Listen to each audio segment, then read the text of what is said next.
kickstart this conversation probably with Dr. Kabiru Adamu, a security and management risk expert.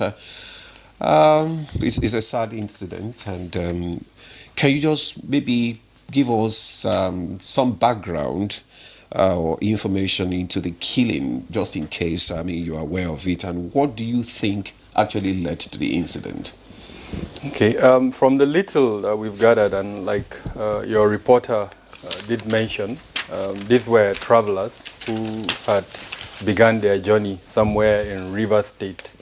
They were in a company vehicle, Dangote vehicle, truck, probably coming somewhere in the north. It could have been Abuja or possibly even Kano, even though the route does not really speak that they were heading to Kano.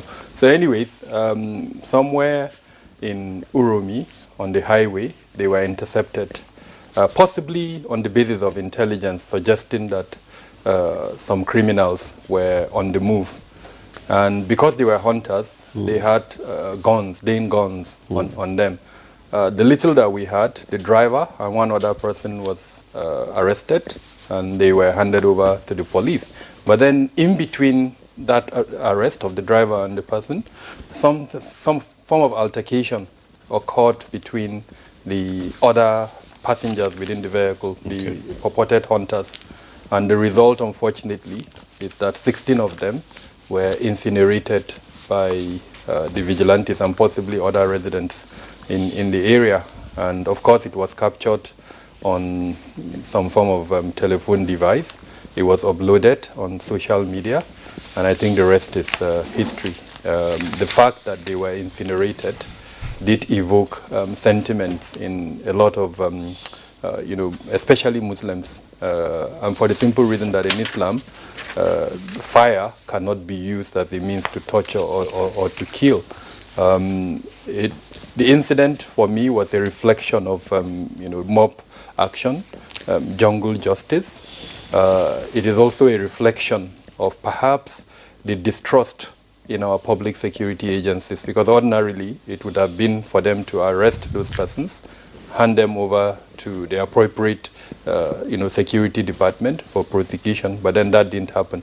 They now meted out justice on them. Several government departments have reacted, starting from the Edo State government. The Edo State governor has been quite active.